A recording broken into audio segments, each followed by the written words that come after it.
울산 언양교회 가족 여러분 반갑습니다. 반갑습니다. 네. 이 지방으로 이렇게 내려왔는데 울산이 저 고향입니다.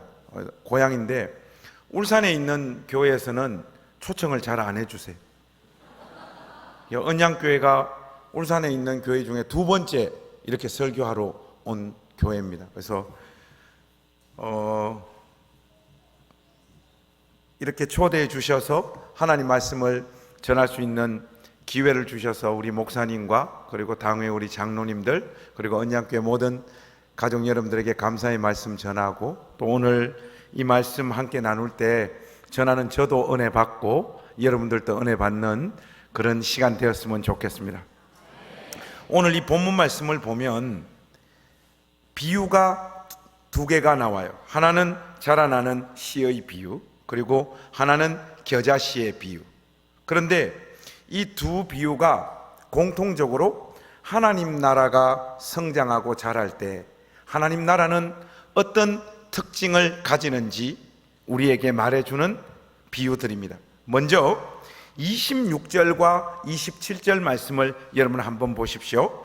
우리 한 목소리로 한번 읽어보실까요? 26절 27절 같이 읽겠습니다. 시작. 또 이르시되 하나님의 나라는 사람이 씨를 땅에 뿌린과 같으니 그가 밤낮 자고 깨고 하는 중에 씨가 나서 자라되 어떻게 그리 되는지는 알지 못하느니라. 여러분, 하나님 나라가 성장하고 자랄 때 가지는 첫 번째 중요한 특징이 뭔가 하면 하나님의 나라는 어떻게 성장하고 자라는지 그 당사자가 잘 알지 못한다는 거예요.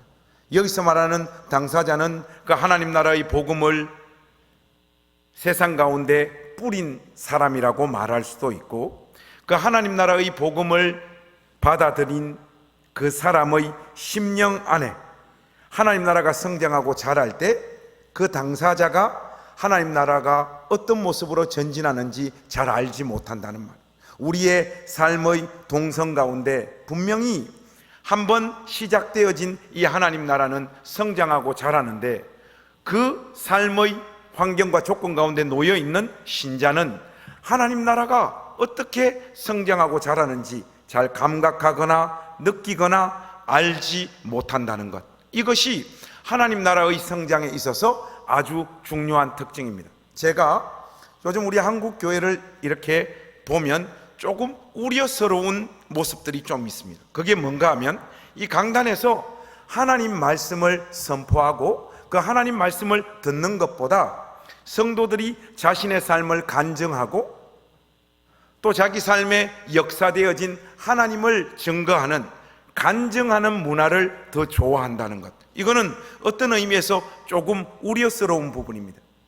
간증 자체가 다 잘못되어졌고 부정적이다는 말씀을 여러분들에게 드리는 것이 아니라 사실 내가 예수를 이렇게 진심으로 믿었더니 하나님께서 내 삶에 이런 은혜와 이런 복을 주셨다라고 하는 굉장히 그 극적인 간증의 어떤 내용들은 어떤 사람들에게는 굉장히 도전이 되고 은혜가 될 수 있지만은 대부분의 신자의 마음에는 내 인생은 뭐지? 하는 이런 고민을 안깁니다. 여러분, 우리 언양교회 가족 여러분들의 옆에 앉아있는 가족들의 얼굴 표정을 한번 보십시오. 그리고 낯빛을 한번 보십시오. 대부분 다 누렇게 떴습니다. 왜 누렇게 떴느냐? 인생이 만만치 않는 거예요. 우리는 분명히 예수님을 우리 생애의 유일한 구세주와 주님으로 진정으로 믿는 사람입니다. 마음을 다하여 하나님을 섬길 뿐만 아니라 때를 따라 돕는 하나님의 은혜를 공급받는 이 땅의 진실한 신자입니다. 여기에 대해서 저는 의심하지 않습니다. 그러나 예수를 믿고 살아가는 우리의 삶의 실존, 삶의 현실은 우리가 기대하고 소망하는 현실이 팍팍 펼쳐지는 현장이 아닙니다. 내가 예수님을 진실로 믿었더니 내 삶에 하나님께서 이런 은혜와 이런 복을 주셨다라고 하는 이야기들은 대부분 굴합니다. 사실은 탄식하고 고민하고 머리를 뜯고 울면서 우리는 우리의 인생의 시간을 대부분 돌파합니다. 내가 진실로 예수님을 의지하고 주님을 사랑하는 마음이 내 삶 가운데 있는데 내가 기대하고 소망하는 삶의 현실은 좀처럼 우리 삶에 나타나지 않는다는 것. 이것이 대부분의 신자의 보편적인 신앙의 경험이에요. 그런데 자기 삶과 인생에 있어서 가장 극적인 어떤 사건들을 뽑아내어서 예수를 믿었더니 이런 결과를 하나님께서 주시더라 하는 이야기들을 쏟아놓는 것은 사실은 대부분의 신자의 삶의 현실과 정서를 담지 못하는 이야기들입니다. 특별히 오늘 본문 말씀에서도 하나님 나라가 성장하고 전진할 때 그가 밤낮 자고 깨고 하는 중에 시가 나서 자라되 어떻게 그리 되는지를 알지 못하느니라, 이렇게 말하고 있습니다. 우리가 감각하거나 느끼거나 잘 알지 못하는 순간에도 하나님은 하나님 자신의 일을 성취하고 이루고 계시며 하나님 나라를 전진시키고 있다라는 것, 이걸 우리가 잊지 말아야 하는데, 우리는 우리의 삶이 예수를 믿음으로 말미암아 세상 가운데 명명백백 승리하는 모습으로 드러나지 않을 때 굉장히 당황하고 고민하고 울며 탄식하면서 우리 인생을 걸어간다. 사랑하는 우리 언양교회 가족 여러분, 제가 여러분들에게 질문 하나만 드리고 싶습니다. 하나님은 여러분 삶과 인생에 어떤 분이십니까? 이 주관식으로 물으면 교회 다니는 사람들 대부분 다 입을 닫아버리더라고. 여러분 삶과 인생을 통해서 어떤 하나님을 경험하며 여기까지 오셨습니까?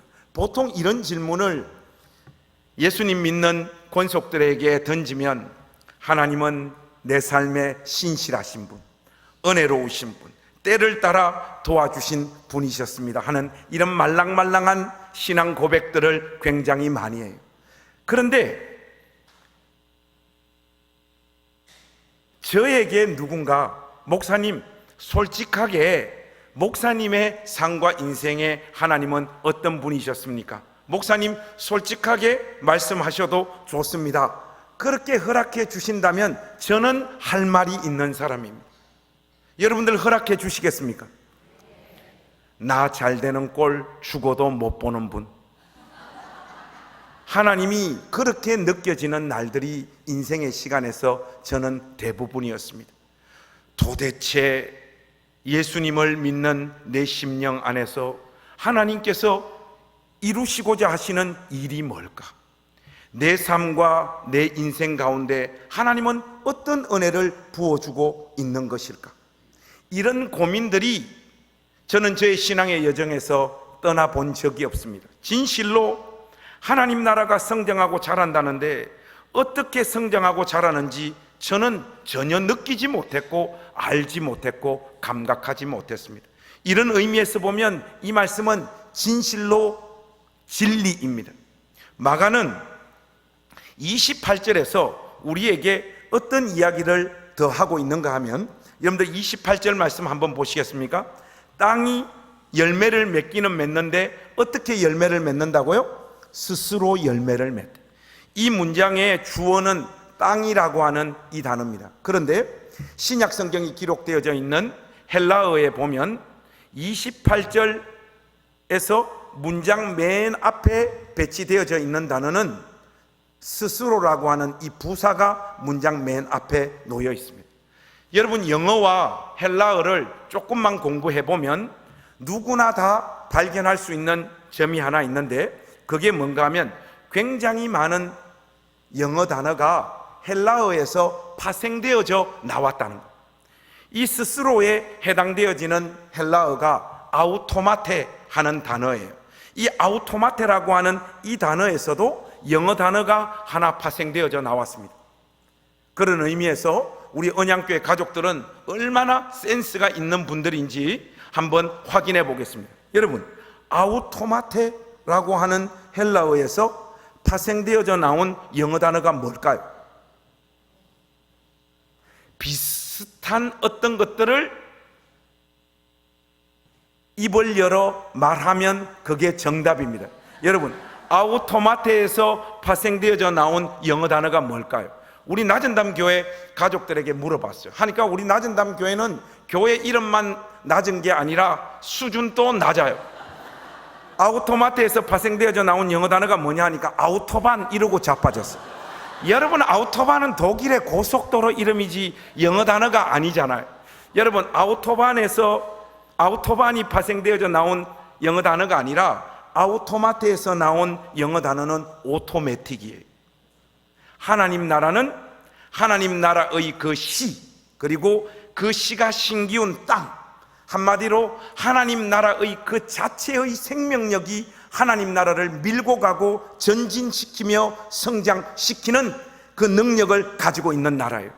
마가는 지금 의도적으로 인간의 헌신과 수고와 노력이 전혀 하나님 나라의 성장과 전진에는 소용이 없다 하는 그런 이야기를 하고 있는 것은 아니지만, 하나님 나라의 성장과 전진에 있어서는 하나님 나라의 그 자체의 생명력이 하나님 나라를 성장시키는 주된 원동력임을 강조하고 있는 것.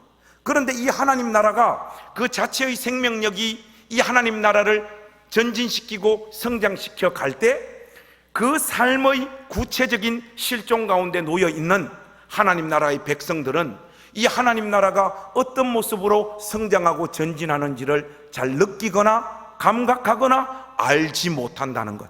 이것이 하나님 나라가 성장할 때 가지는 아주 중요한 특징 하나입니다. 이게 우리 언양교회 가족들 마음에 1차적으로 마음에 담아 두시기를 바랍니다. 그 다음 여러분, 겨자씨 비유를 한번 보실까요? 31절과 32절 말씀을 우리 소리내서 한번 읽어봤으면 좋겠습니다. 같이 읽겠습니다. 겨자씨 한 알과 같으니 땅에 심길 때에는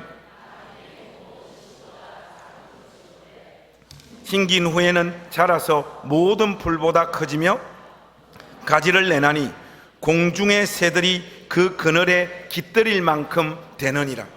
여러분, 하나님 나라가 성장하고 전진할 때 가지는 두 번째 특징은 뭔가 하면, 하나님 나라는 그 첫 시작과 그 마지막이 너무나 극명한 차이를 나타내는 나라입니다. 쉽게 말해서 하나님 나라의 그 첫 시작되어지는 그 모습은 형편없고 보잘것없고 초라한 모습으로 시작되어집니다. 그래서 그 하나님 나라의 첫 시작을 아주 지극히 평범한 사람의 시각으로 바라봤을 때는 거기에서 어떤 역사가 나타날 것 같지 않고 형편없고 사람들 마음에 어떤 기대도 불러일으키지 못하는 모습으로 하나님 나라는 시작되어진다는 거예요. 이런 모든 인간의 예상을 다 뚫고 하나님 나라는 종국에는 성장하고 자라서 어마어마한 힘과 영향력을 가진 나라로 성장한다는 것. 이것이 하나님 나라가 가지는 두 번째 중요한 특징입니다. 여러분, 우리 주님께서 이 세상 가운데 오셔서 하나님 나라의 복음을 선포하셨습니다. 회개하라, 천국이 가까워 왔노라. 이 복음을 외칠 때 상식적으로 효율과 능률의 측면에서 보자면 우리 주님께서 이 복음을 어디에서 외치는 것이 맞습니까? 좀 더 빠르게 효율적으로 능률적으로 이 하나님 나라의 복음이 퍼져가기로 소망하고 기대하는 사람이라면 당연히 제국의 정중앙인 로마에 가서 로마를 하나님 나라의 복음으로 쪼개기 시작을 하면 가장 빠른 속도로 하나님 나라의 복음이 제국 전체로 퍼져갔을 것 아닙니까? 그런데 여러분, 우리 주님의 선택은 제국의 정중앙이었던 로마가 아니었습니다. 변방 중에 변방이었던 유대 갈릴리 땅, 바로 그곳에서 회개하라, 천국이 가까워 왔노라를 외쳤습니다. 아무도 기대하지 않았습니다. 우리는 예수님의 이 사역이 영광스럽게 열매를 맺고 영광스러운 결과를 가져온다고 이미 알고 있습니다. 죽으시고 부활하시고 그리하여 구속사역을 영광스럽게 완성하실 예수님을 이미 알고 있습니다. 마치 영화를 미리 본 사람처럼. 그래서 우리 머릿속에서는 착시가 일어나는 거예요. 예수님의 그 첫 사역이 대단히 영광스럽게 시작되어진 것으로 우리 머릿속에 착시가 일어나는데 그렇지 않습니다. 30살 조금 넘은 젊은 청년이 하나님 나라의 복음을 이 세상 가운데 유대 땅에서 외치기 시작했을 때 아무도 그 일이 세상을 뒤집어 엎을 결과를 가져올지 아무도 예상하지 못했습니다. 그런데 이 하나님 나라의 복음이 퍼지고 퍼져서 이 동방의 작은 나라인 이 나라 이 땅까지 하나님 나라의 복음이 침투해 들어와서 여러분과 제가 이 예수님을 우리 생애의 유일한 구세주와 주님으로 믿고 있는 이 영광스러운 결과를 만들어내고 있지 않습니까? 그런데 이 하나님 나라의 시작은 초라하고 형편없고 보잘것없고 기대할 것 전혀 없는 모습으로 시작되어지는 나라라는 것을 여러분 꼭 기억하십시오. 제가 우리 언양교회 가족들에게 지금부터 삶의 옵션을 한번 드리고 여러분들에게 손을 한번 들어보라고 요청하고 싶습니다. 여러분 지금부터 교회를 개척해야 될 목사님이라고 스스로를 한번 생각해 보십시오.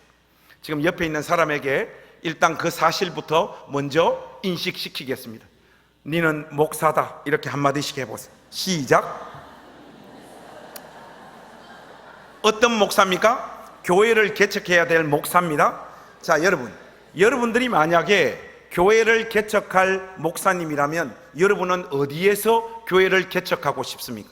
옵션을 드리겠습니다. 1번, 목사님, 제가 만약에 솔직히 목사여서 교회를 개척한다면 저는 이 그리스도의 복음을 들고 서울 강남으로 올라가겠습니다.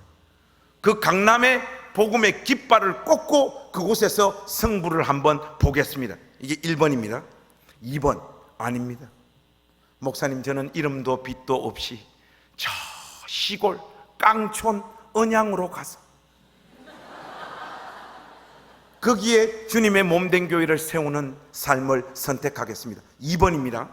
여러분 옆에 사람 볼 필요 없이 여러분의 가치관, 여러분의 신앙관을 가지고 솔직하게 여러분의 마음을 표현하시면 되겠습니다. 목사님, 제가 목사라면 저는 솔직히 복음 들고 서울 강남에 가서 거기에서 한번 하나님 나라의 복음을 힘차게 외치고 교회를 세우겠습니다. 1번 손 한번 들어보세요. 이거는 틀리고 맞고가 없습니다. 1번 한번 들어보세요. 1번. 괜찮습니다, 여러분. 높이 들어요. 1번 손 든 사람들을 욕망 덩어리들이라. 목사님, 저는 2번입니다. 이름도 빛도 없이 저 시골 오지로 가서 그곳에 그리스도의 십자가를 꽂겠습니다. 2번 손 한번 들어보세요. 이야, 우리 언양교회 식구들은 2번이 많네요. 이 2번 손 든 사람들을 똥폼 잡는다고 이야기합니다. 사실은 가지도 않아요. 그렇지 않습니까? 그런데 여러분, 분명한 것은 우리 주님의 선택은 변방 중에 변방이었던 유대 갈릴리 땅입니다. 아무도 기대하지 않았고 아무도 예수님께서 외치시는 그 하나님 나라의 복음이 어마어마한 결과로 열매 맺을까 알아보는 사람 아무도 없었습니다. 그러나 그 모든 것을 뚫고 하나님 나라의 복음은 성장하고 자라났다는 것, 이것이 하나님 나라가 가지는 두 번째 특징입니다. 이래서 자라나는 시의 비유의 특징 하나, 겨자씨 비유에서 특징 하나, 두 가지가 나오는데 이 두 비유를 여러분 좀 자세히 들여다보면 한 가지 특징이 더 보입니다. 영어로 하자면 between the line이라고.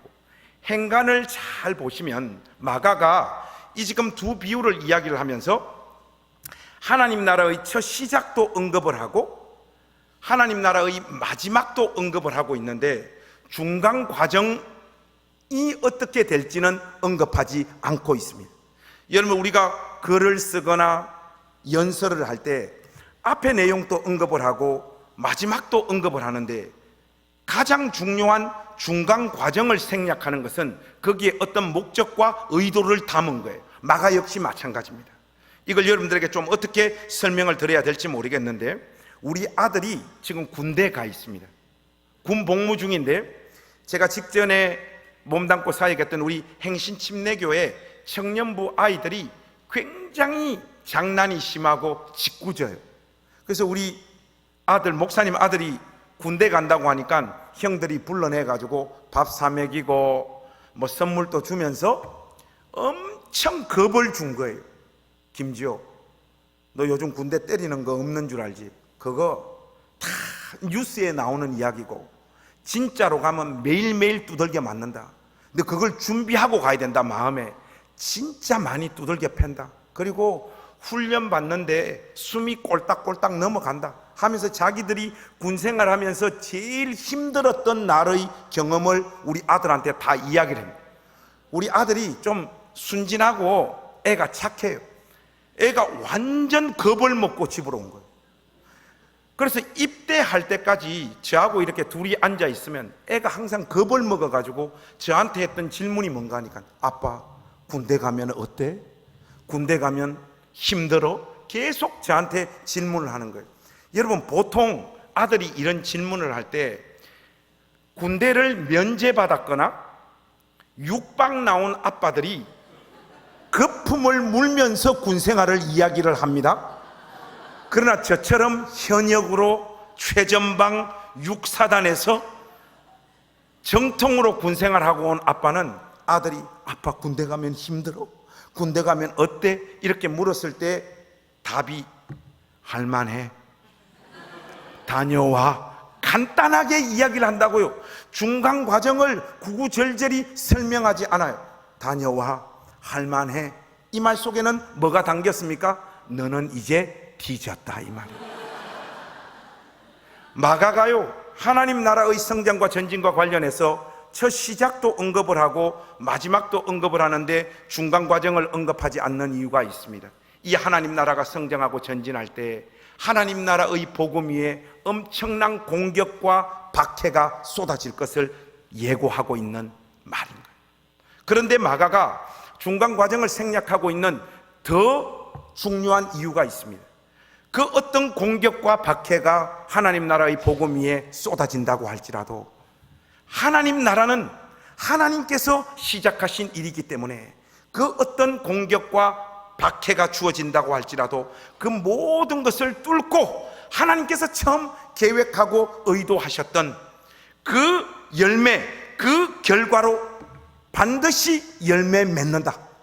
이게 확정적이기 때문에 중간 과정을 굳이 언급할 필요가 없다. 이게 지금 마가가 가진 자신감이에요. 이 세 가지 정도가 하나님 나라가 성장하고 전진할 때 가지는 중요한 세 가지 특징입니다. 중요한 것은 이런 말씀을, 이 말씀을 근거로 해서 우리가 정리를 한다고 하더라도 이 말씀을 우리 마음 가운데 잘 적용하는 일은 또 별개의 문제인 거예요. 여러분의 얼굴 표정 보니까 다들 무슨 질문을 던지고 있는가 하면, 그래서 뭐 어떻게 됐다는 말입니까? 하는 질문. 그래서 이 말씀을 여러분들 마음 가운데 이렇게 잘 가닿게 제가 적용을 해야 될 텐데 그게 오늘 밤 강사로서 저의 고민입니다. 그래서 이 말씀을 여러분들 마음 가운데 좀 잘 가닿게 하기 위해서 저의 삶을 여러분들하고 좀 나누고 그 막바지에 이 본문에서 말하고 있는 이 말씀을 저의 삶과 관련해서 여러분들에게 충분히 이해를 시킨 다음 어떤 적용점을 찾아봤으면 좋겠습니다. 저는 전형적인 역기능 가정에서 태어났습니다. 예수 믿기 전에도 저의 삶과 인생은 행복하지 않았고 예수 믿고 나서도 저의 삶과 인생은 행복하지 않았습니다. 여러분들 굉장히 의외의 답이죠. 보통 여러분들이 기대하고 있는 답은 뭡니까? 예수 믿기 전에는 행복하지 않았는데 예수 믿고 나서는 행복해졌다. 이 답을 여러분들이 지금 듣기 원하시는 거잖아요. 그런데 여러분 지금 행복하세요? 행복하다고 하는 분들은 예수 믿어 행복한 게 아니에요. 통장에 돈이 좀 꽂혀 있는 겁니다. 다들 산다고 숨이 꼴딱꼴딱 넘어가요. 교회에 올 때는 별로 행복하지도 않고 인생은 고단하고 힘든데 연기를 하는 겁니다.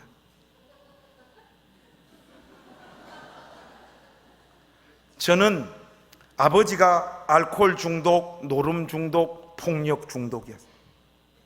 저는 결혼해서 방 2칸에 처음 살아봤어요.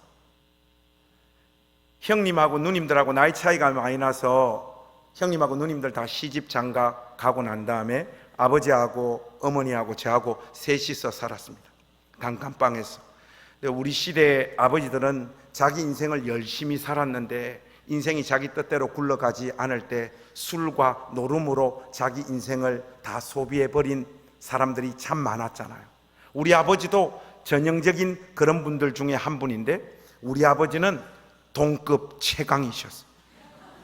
하루 종일 바깥에서 술 마시고 노름하시다가 저녁이 되면 그 아저씨들을 고스란히 우리 집으로 데리고 와서 우리 집 단칸방을 아저씨 6분, 7분이 한 3분의 1을 차지하고 둘러 앉아서, 우리 집은 저녁 6시, 7시 정도부터 새벽 1시, 2시, 길게는 3시까지 항상 노름판이 벌어졌어요. 아저씨들이 노름하실 때 그냥 노름하시지 않잖아요. 술 마시고 담배 피고. 학교 끝나고 집에 와서 방문을 열면 우리 집은 이미 담배 연기가 자욱한 채 아저씨들이 둘러 앉아서 노름을 항상 하고 있었어요. 우리 아버지는 대단히 성실한 분이셨어요. 국정 공휴일 빼고 1년에 300일 이상 항상 우리 집에는 비가 오나 눈이 오나 노름판이 벌어졌어요. 아버지가 돈을 안 버니까 어머니는 새벽 4시에 울산 성남시장에 가서 고래고기 장사해서 가정의 생계를 책임지셨죠. 어머니 일 마치고 오고 저도 학교 갔다가 친구들하고 놀고 방문을 열면 항상 우리 집에는 아저씨들이 둘러 앉아서 노름을 하고 있었어요. 어머니는 돈 번다고 하루 일과가 굉장히 고단하잖아요. 어머니하고 저하고 다리를 뻗어 누울 공간이 없었어요. 그래도 항상 어머니께서 저를 안으셔서 우리 집 왼쪽 구석에 책상이 하나 있었는데 그 책상 밑에 어머니하고 저하고 머리를 집어넣고 어머니가 항상 저를 이렇게 안고 같이 잠을 잤어요. 왜냐하니까 그 책상 밑이 우리 집 단칸방 공간 안에서는 그래도 담배 연기가 가장 적게 날아오는 곳이었어요. 어머니가 저의 폐를 보호하려고 그랬는지 항상 그곳에 머리를 집어넣고 이렇게 잠을 잤어요. 아버지는 노름하시다가 돈을 따면 잘 주무시는데 돈을 잃으면 감정을 다스리지를 못해요. 보통 아저씨들이 새벽 1시, 2시까지 노름하시다가 집에 가는데 아버지가 돈을 잃은 날은 아버지는 감정을 못 따라서 곤히 자고 있는 어머니를 깨웁니다. 시집을 살림을 잘 사느니 못 사느니 잔소리로 시작되어졌다가 그 다음 욕이 쏟아졌다가 그 다음은 폭력이 시작되어집니다. 손과 발로 어머니를 밟고 두들겨 패고 그러다가 감정이 고양되어졌을 때 제가 그 초등학교 6학년 때 봤던 그 생생한 모습들이 아직도 잊혀지지가 않는데 아버지는 항상 부엌으로 달려가셔가지고 숟가락이나 포크 같은 것을 가지고 오셔가지고 포크로 어머니 머리를 찍어가지고 어머니 머리에서 피가 철철 흘러내리는 날들 1년에도 숱하게 있습니다. 그런 모습들을 그냥 마음이 백지 상태에 놓여 있는 아이가 그런 모습들을 날마다 지켜보는 거예요. 도저히 아버지 밑에서 살 수가 없는 거예요. 시집간 누나를 찾아갔어요. 여기는 누나를 누부야 그러는 동네잖아요. 누부야 나 아버지 밑에서 못 살겠다 하니까 우리 둘째 누나가 저보고 그래요. 관성아 네 아무것도 아니다. 아버지 젊었을 때 누부야들한테 한 거에 비하면 네가 지금 살고 있는 환경은 천당이다 하면서 우리 누나가 굉장히 아픈 기억을 하나 끄집어내더라고요. 너 누나들 학교 어디까지 나왔는지 아냐고 하니까 누나들 학교 어디까지 나왔는지 내가 어떻게 알아니까 우리 누님들이 다 초등학교밖에 못 나와.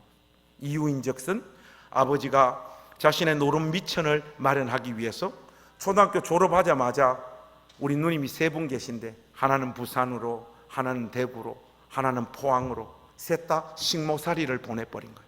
주인 집에 가서 청소하고 밥하고 애들 키워주면 월급 주인 집에서 주는 날 아버지가 오셔가지고 그 돈 다 수금해서 그 돈으로 아버지는 끊임없이 노름을 하신 거예요. 그런 삶에 노출되어져 버린 우리 누님들의 인생은 한평생 눈물이고 한숨이었습니다. 우리 누님들 다 예수님 열심히 믿고 잘 믿은 사람들이에요. 그러나 제가 객관적인 시각으로 보자면 우리 누님들 인생에 좋은 날이 없더라고요. 아버지 때문에 누님들의 인생이 다 어그러지고 무너지고 말았습니다.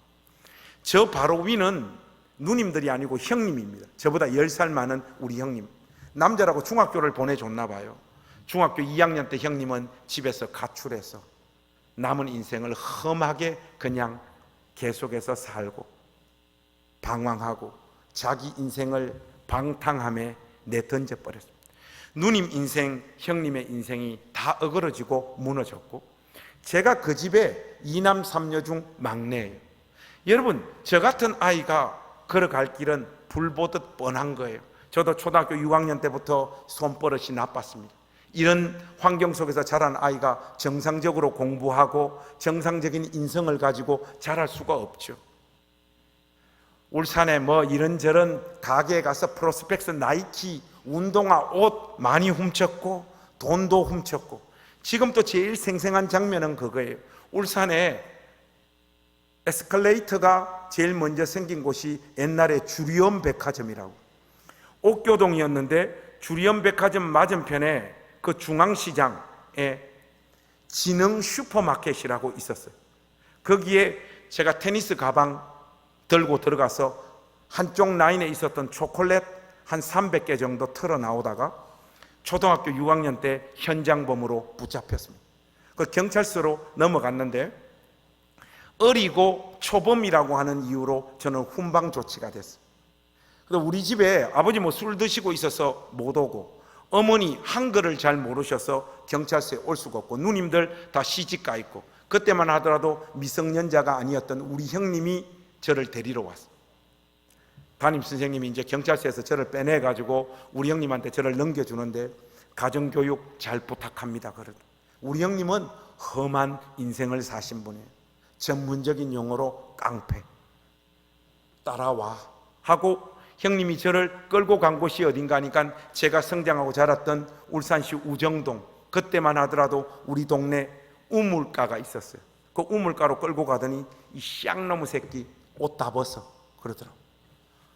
형님이 그때는 제일 무서운 사람이었는데 옷을 완전 빨가벗게 다 벗었어요. 하니까 형님이 우물가에 두루박입니까? 던져서 물을 한 바가지 이렇게 길러 올리더니 그 물을 제 몸에 확 뿌리더라고요. 안 그래도 추운데 몸에 물이 확 닿으니까 더 추워가지고 오돌오돌 떨었어요. 그때 형님이 준비한 비장의 카드가 뭔가 하니까 전깃줄이었어요. 전깃줄을 손에 감더니 온갖 욕을 하면서 저를 두들겨 패는 거예요. 살아온 인생이 험악한 인생이니 때리는 건 또 얼마나 잘하겠습니까? 3시간을 두들겨 패는데 온갖 욕을 하면서 3시간을 패더니 형님 입에서 나온 말 한마디가 저의 삶과 인생을 바꿔버렸어요. 형님이 3시간을 저를 두들겨 패더니 뜬금없이 하는 말이 이 쌍놈 새끼 내일부터 교회 안 가면 때려 죽인다는 거예요. 아니 지도 안 가는 교회를, 그리고 사돈의 팔촌에 우리 집은 교회 다니는 사람이 아무도 없어요. 우리 집안은. 그리고 교회가 뭔지도 저는 몰랐어요. 내일부터 무조건 교회 가라는 거예요. 교회 안 가면 때려 죽인다고.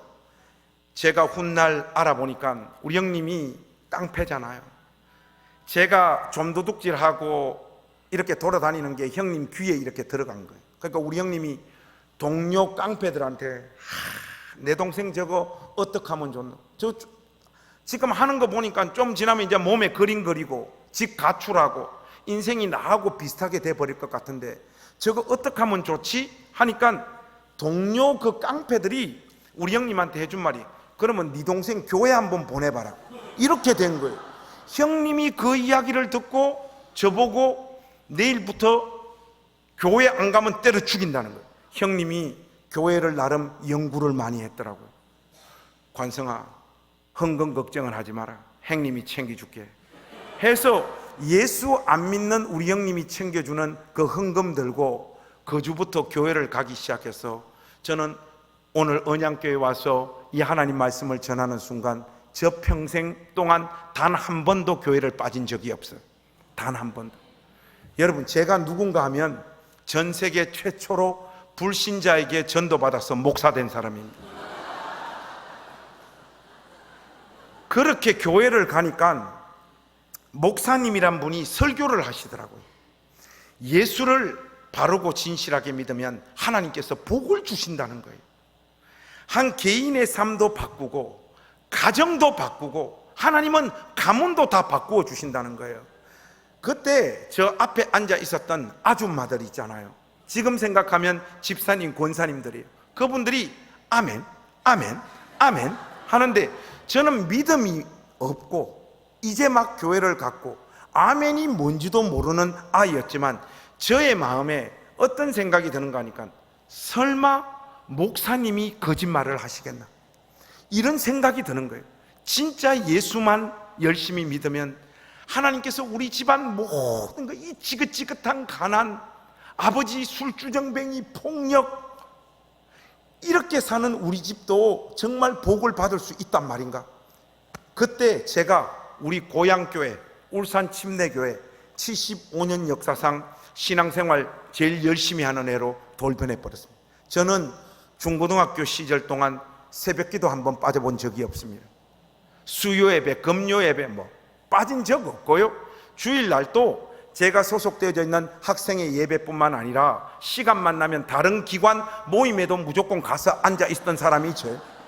제가 우리 고향교회 전설과 같은 기록을 하나 가지고 있어요. 제가 교회학교 선생님이 아니었는데 매주 교회학교 예배 가서 뒤에 앉아 있으니까 부장 집사님이 미안해서 그러면 니도 선생해라 해서 선생된 사람입니다.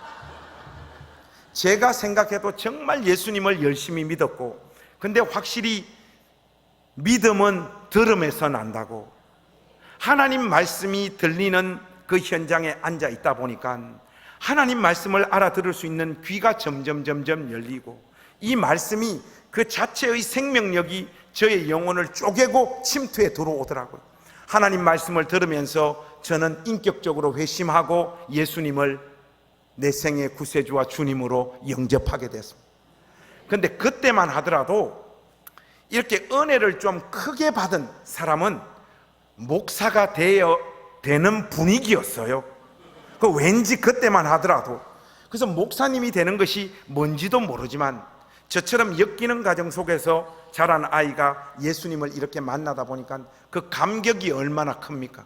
하나님, 저도 하나님 말씀 전하는 목사가 되겠습니다. 하나님 앞에 서원하고 약속했죠. 그리고 신앙생활을 정말로 죽기 살기로 열심히 했어요. 신학대학 입학하는 날까지. 그런데 그렇게 열심히 하나님을 믿고 섬기는데 우리 집은 달라지는 게 아무것도 없어요. 아버지 여전히 알코올 중독이고 술 먹고 어머니 두들겨 패고 상 뒤집어 엎고 가문의 변화의 조짐이라고 하는 것이 하나도 없어요. 그래서 신학교 가는 날 목사님께 인사도 드릴 겸 가서 목사님께 여쭈었습니다. 목사님, 우리 교회에서 신앙생활 제일 열심히 하는 사람이 누굽니까? 하니까 애부터 시작해가지고 어른들 다 포함해서 관성이 너다. 내 목회 인생에 너처럼 이렇게 미친 듯이 교회를 섬기고 신앙생활 하는 사람 나는 보지 못했다. 우리 목사님이 저의 신앙을 인정해 주시더라고. 제가 목사님에게 그 질문을 던진 것은 목사님을 지금 코너로 몰아넣기 위해서 던진 질문이에요. 제가 두 번째 비수를 꽂은 게 뭔가 하니까 목사님, 몇월 며칠 날 목사님께서 강단에서 분명히 설교하실 때 예수님 바르고 진실하게 믿으면 개인에게도 복을 주시고 가정에도 복을 주시고 가문도 복을 주신다고 설교하셨죠 하니까 내가 그 설교 분명히 했지 그러시더라고. 그때 제가 목사님에게 딱 말씀드렸어요. 근데 목사님, 저는 왜 복 안 받습니까? 우리 집은 왜 아무것도 달라지는 게 없습니까? 목사님께 딱 여쭈었죠. 이거 있잖아요, 장기와 바둑으로 치면 우리 목사님은 지금 외통수에 딱 걸렸어요. 빠져나올 구멍이 없습니다.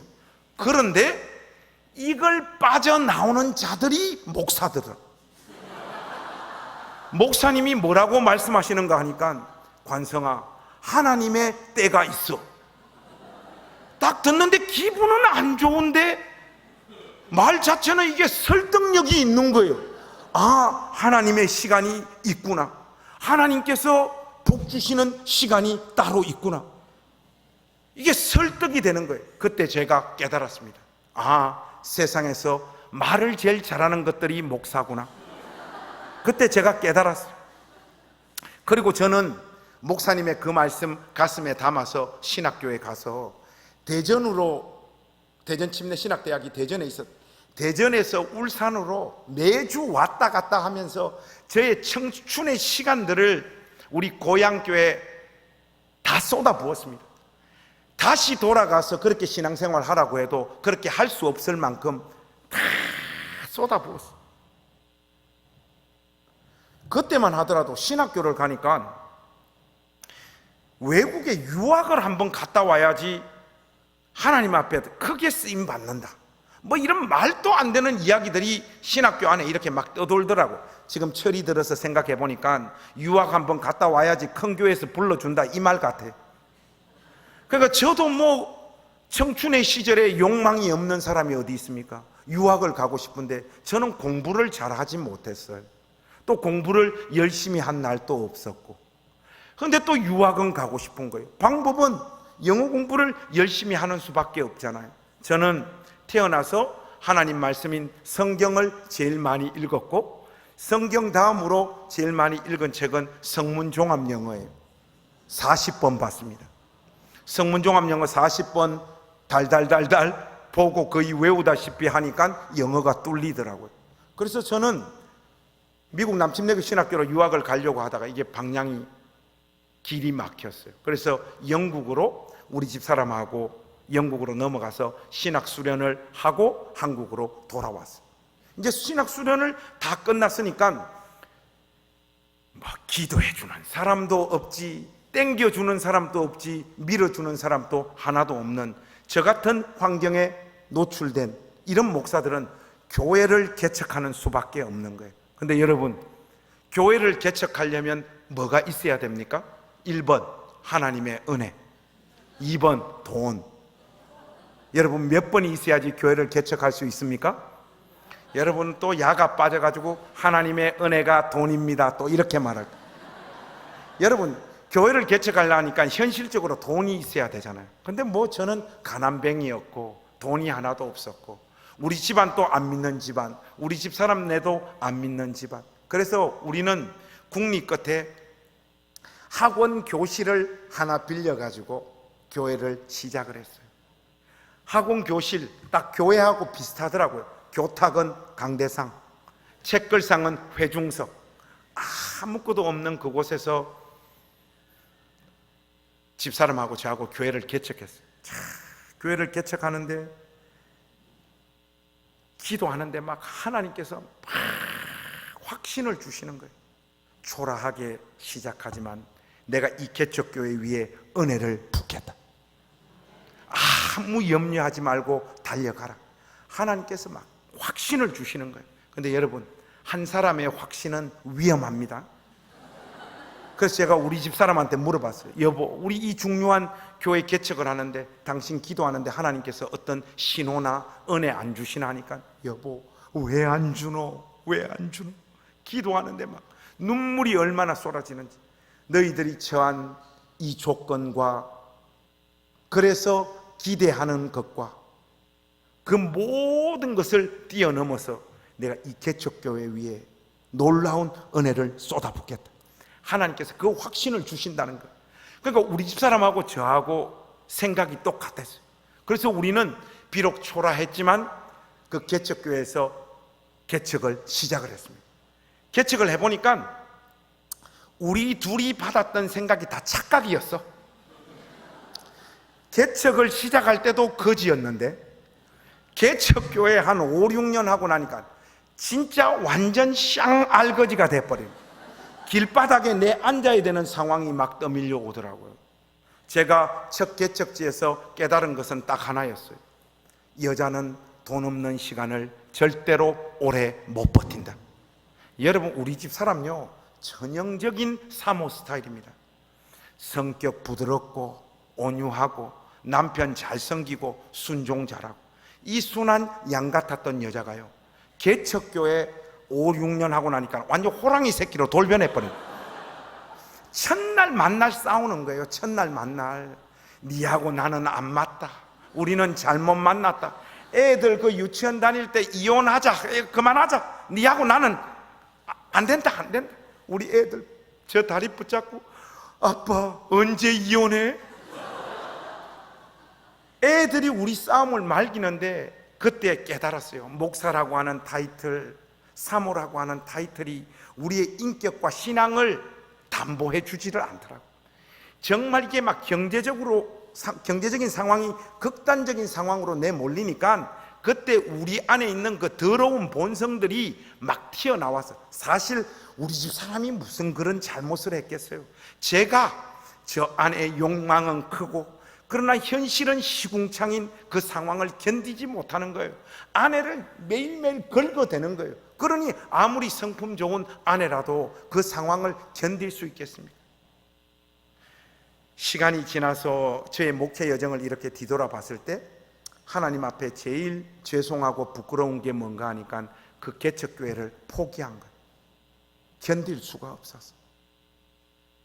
길바닥에 내 앉아야 되는 상황이 떠밀려 와서, 저하고 우리 집 사람은 도시 빈민들이 모여서 사는 예배당을 가지고 있는데, 지하 사택이 있다고 해서 그곳으로 목회지를 옮겼어요.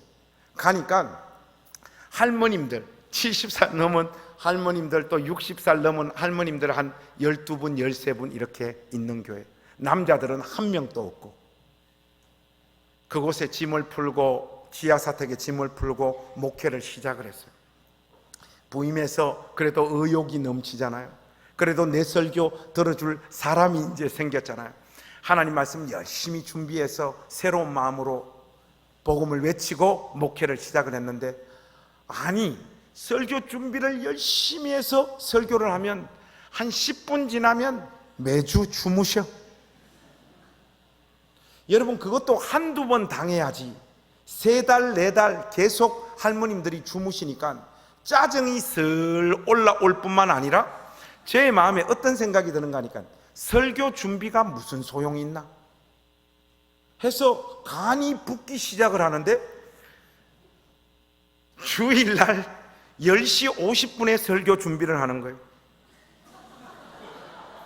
그냥 성경 펼쳐가지고 오늘 좋다, 이 구절로 오늘 한번 해보자, 그거 펴놓고 그냥 설교를 했어요. 아니, 또 그렇게 설교를 하니까 그 설교는 또 은혜를 받아요. 여러분, 현실 목회는 전혀 달라요. 뭐 기도를 많이 하고 설교 준비를 많이 해야지 역사가 나타난다, 일반적으로는 맞는 이야기인지 모르겠지만은 참 기가 막히고 코가 막히는 거예요. 이거 뭐 도대체 어떻게 목회를 해야 되는지를 모르겠는 거예요. 사례비도 부임하니까 150만 원 주신다고 하셨는데, 우리 교회 한 주 헌금이 8만 원이에요. 그리고 저는 선진국 스타일로 월급으로 안 받았고 주급으로 받았어요. 목사님, 이번 주 들어온 헌금 알아서 쓰십시오. 8432. 여러분, 그 30 몇만 원 되는 돈 가지고 4인 가족이 어떻게 살아요? 가면 갈수록 삶이 또 피폐해지고, 그런 매주 주무시는 할머님들에게 설교하는 것들이 점점 또 고통으로 막 찾아오는 거예요. 그런데 그것보다 더 어려운 게 뭔가 하니까, 여러분 혹시 영화 기생충 보셨습니까? 거기 보면 지하사택이 다 침수되잖아요. 우리 지하사택이 똑같아요. 여름에 장마가 막 쏟아지니까 1층 창문으로 물이 흘러 넘쳐가지고 지하사택이 잠기기 시작하는데, 지하사택이 무릎까지 다 잠겨버려요. 책, 세간살이, 옷 다 엉망진창 돼버려요. 1층 창문에서 흘러 넘치는 물은 막아내는 방법을 알아냈는데, 실시간 바닥에서, 이렇게 현관 바닥에서 샘솟아 올라오는 물은 다라이 옆에 딱 갖다 대고 쓰레받기로 다라이에 물 퍼담아서 욕실로 실시간으로 갖다 버려야 돼요. 안 그러면 현관에 물이 차올라와서 사택이 침수되는 거예요. 여러분, 하나님은 주로 비를 언제 내리십니까? 낮에 내리십니까? 새벽에 내리십니까? 여러분, 하나님 우리 스타일 아닙니다. 새벽에 막 장마가 막 쏟아지는데 우리 아들은 그걸 보고 아빠, 노아의 홍수가 우리 집에 임한 것 같아. 현관 바닥에서 올라오는 그 물 막는데 우리 사람하고 딸내미는 자고 아들하고 저하고 다라이 옆에 갖다 대고 쓰레받기 갖고 그 실시간으로 퍼담아서 욕실로 버리고 하는데 새벽 1시, 2시 넘어갑니다. 넘어가니까 우리 아들 초등학교 6학년 때는 아빠, 나는 내일 아침 학교 가야 되는데 나는 좀 그만하면 안 될까? 이 새끼야, 아빠는 좀 이따가 새벽 기도 해야 된다. 계속해. 우리 둘이 해가 떠오를 때까지 그 다라이에 물 퍼담아가 버리고 그렇게 홍수, 그 장마가 끝이 나면 우리 지하사택은 곰팡이로 도배가 되기 시작을 해요. 여름 장마가 끝나면 우리 집사람이 새벽기도 끝나고 매일 걸레 4-5개 빨아가지고 아침 첫 일과가 그 곰팡이 닦아내는 거예요. 애들은 폐렴을 달고 살고 기침이 멈추지가 않는 거예요. 점점 막 가슴이 옥죄 오고 미치는 거예요. 근데 여러분, 그거보다 더 힘든 건 뭔가 하니까, 여러분 영화 기생충에 보면 그 집 화장실이 지하에서 제일 높은 곳에 있죠. 그거 왜 그런가 하면 어느 정도 높아야지 물이 순환이 되기 때문에 화장실을 설치할 수 있어요. 우리 지하사택처럼 계단 17칸 밑에는 화장실을 설치할 수 없어요. 그래서 우리는 화장실 가려면 계단 17칸 올라가서 교회 문 열고 교회 바깥으로 나가면 동네 앞에 공용 화장실이 있어요. 거기까지 일을 보러 가야 되는 거예요. 여러분, 이거 진짜 힘들어요. 특히 겨울에는 한번 바깥에 화장실 가는 게 얼마나 힘든지 몰라요. 제가 이게 너무 고통스럽고 힘들어가지고 이거 어떻게 하면 좋지 고민을 하다가 새벽 기도하고 우리 지하사택을 또복또복 내려오는데 갑자기 영감이 하나 딱 떠오르더라고. 요강.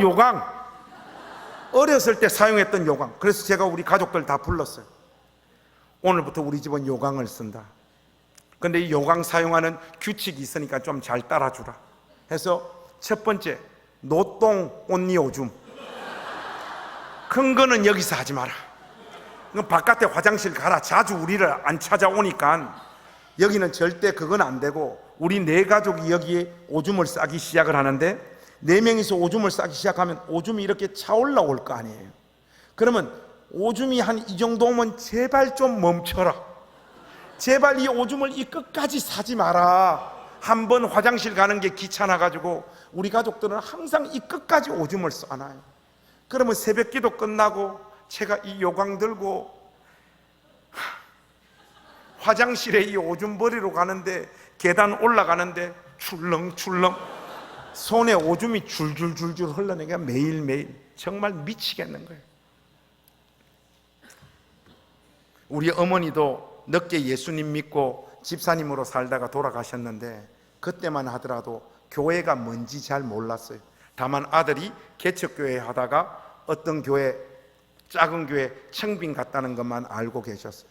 근데 울산에 사셨던 우리 어머니가 매주 주일날 저녁만 되면 전화가 와요. 관성아, 이번 주에는 손님들 많이 왔나? 엄마, 손님들 많이 안 왔다 하니까 우리 어머니 하시는 말씀, 야야, 내가 니를 낳아서 기른 장본인인데 관성아, 니는 목사 스타일 아니다. 니는 노가다 스타일이다. 엄마 죽기 전에 정상적으로 돈 벌어서 애들 공부시키고 키우는 모습 엄마한테 한 번만 보여주면 안 되겠나? 여기 현대자동차 중공업에 비정규직으로 니 취직을 해도 니만 열심히 하면 1년에 3천만 원 또 벌고 4천만 원 또 번다고 하는데 제발 엄마 죽기 전에 정상적으로 평범하게 돈 벌고 살아라. 우리 집 사람한테도 제가 물어봤어요. 여보, 내 목회에 뭐가 문제가 많아서 이렇게 아무 열매가 없을까? 당신이 지적하면 내가 목회 스타일 한번 다 바꿔볼게 하니까 우리 집 사람 말이 그런 거예요. 니는 목회 스타일을 바꿔야 될 사람이 아니라 목회를 하면 안 될 인간이야. 저를 이 세상에서 제일 사랑하는, 또 제일 정확하게 아는 두 여자가 저의 삶, 저의 목회를 다 그렇게 규정합니다. 더 이상 달려갈 힘이 없는 거예요. 그래서 맞다, 하나님은 나를 부르시지도 않았는데 나 혼자 셀프 안수 주고 내 목사 된 사람 같은 거예요. 그때 결심했어요. 그만하자 해서 우리 집사람하고 의논하고 목회 접기로 결정을 했어요. 그리고 새로운 목사님, 이런 교회 잘 오지도 않지만은 새로운 목사님 지방에 찾아달라고 요청하고 새로운 목사님 오실 때까지만 여기서 목회하기로 하고 우리는 다 접고 울산에 가서 평범한 노동자로 살기로 마음을 먹었어요. 그때 제가 하나님을 향해 가졌던 그 섭섭함, 분노, 제가 가지고 있는 신앙으로 하나님이 이해가 안 되더라고요. 하나님, 저 역기능 가정 속에서 성장하고 자라서 주님께서 부르셔서 은혜 주시고 열심히 주님의 몸된 교회에 저 청춘의 시간들 다 쏟아붓게 하시고 개척해서 저의 인생을 주님을 위해서 드렸지 않습니까? 그런데 하나님, 내 삶에 무슨 도움, 무슨 은혜, 내 영혼에 무슨 영혼의 빛을 단 한순간이라도 비추어 주셨습니까? 저는 더 이상 이 길 못 가겠습니다.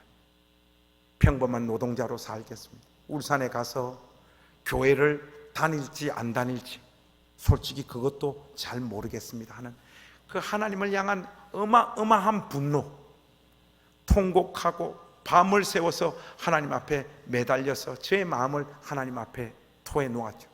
보통 간증책에 보면 이 정도 되면 하나님이 나타나요. 그런데 저 삶에는 안 나타나요. 그리고 우리는 이제 울산으로 가려고 다 준비를 끝냈어요. 하고 있는데 우리 지연이 아들, 딸이 다니는 초등학교, 도시 빈민들이 모여 사는 동네라 초등학교도 5학년 하나급, 6학년 하나급 아주 작은 초등학교가 우리 동네에 있었는데 제가 그래도 동네 마을 목사잖아요. 하루는 교장 선생님한테 전화가 왔어요. 목사님, 아들 지호가 글을 아주 잘 씁니다 그러더라고요. 우리 아들이요? 글을 잘 써요 하니까 이번에 학교 대표로 글쓰기 대회 나가서 고양시에서 1등을 했다는 거예요. 우리 지호가 무슨 글을 썼습니까? 하니까 시를 썼다는 거예요. 집에 오면 칭찬 좀 많이 해주라는 거예요. 그래서 기다렸어요. 지호가 집에 왔더라. 지호야, 뭐 대회 나가서 뭐 시를 한 편 썼니? 하니까 가방에서 꺼내가지고 시를 보여주는데 단풍이 빨갛게 물들었다가 그 단풍이 땅에 떨어지는 그 장면을 딱 포착을 해서 얘가 시를 썼더라고. 한많은 인생이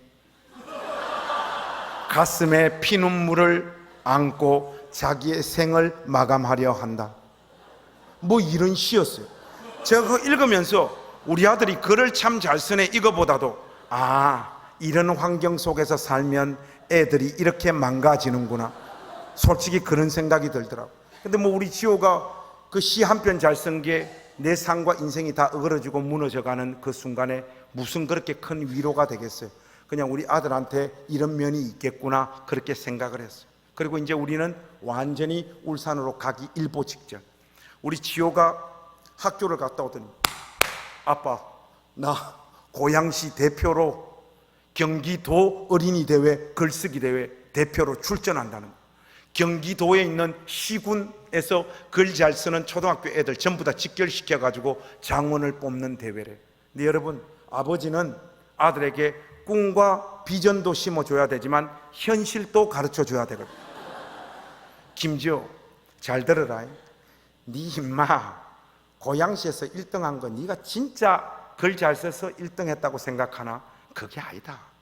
초등학교는 불쌍한 학교에 상을 하나 배려를 하는 거야. 그래서 네 임마 그 시 써가지고 1등 한 거고, 여기 경기도 대회는 대치동 학원가에 논술훈련 집중적으로 받은 애들, 타고난 글쟁이들 애들 전부 다 나온다. 교수님 아들 딸들, 선생님 아들 딸들, 무엇보다 우리가 별로 안 좋아하는 큰 교회 목사님 아들 딸들 다 나온다. 여기는 네가 나가서 뭐 이렇게 겨루고 이럴 곳이 아니고 창가에 의의를 두고 그냥 갔다 와라. 너 친구들 학교 가는 날 너는 그냥 학교 안 가고 대회 가는 것만 해도 자부심이잖아. 아빠가 10,000원 줄 테니까 떡볶이 사 먹고 그냥 갔다 와 하고 날이 왔어요. 우리 지호가 그 대회 나가는데 교장 선생님 뭐 우리 지호 글 잘 쓴다고 하더만 아무런 기대가 없어. 우리 집사람 또 뭐 삶이 너무 고달프고 하니까 뭐 글쓰기 대회 나가는데 무슨 기대가 있어요. 제가 이제 우리 지호 불러가지고 지호야 가기 전에 아빠가 하는 말 한마디 따라해야 하니까. 무슨 말? 아빠가 하는 말 따라해. 나는 하니까 우리 지호가 나는 하더라. 안 된다. 절대 비관정신 그거 가지고 있어야지 상처를 안 받는다. 기대하지 말고 그냥 갔다 와라 하고 지호 보냈어요. 보냈는데 저녁 4시 5시 우리 그 지하 사택에서 우리 지호가 뛰어내려오는 그 발자국 소리가 있어요. 다다다다다다다다다 아빠 하고 상을 딱 펼치는데 대상입니다. 이건 뭐야? 김지호 너 나가서 도대체 무슨 글을 썼어? 아빠 나 아빠 말 그대로 시험장 딱 들어갈 때 나는 안 된다 나는 안 된다 하고 들어갔는데 심사위원 선생님이 심사 기준을 발표하시는데 초등학교 어린이 글쓰기는 띄워쓰기, 맞춤법, 논리, 내용 이런 거 안 보고 글 내용이 얼마나 감동적인 내용으로 구성되어지느냐 거기에 따라 시상하겠다고 할 때 아빠 무슨 글을 하나 써야 될지 머릿속에 반짝 떠오르더라는 거예요. 네 글 제목이 뭐고 하니까 홍수와 요강.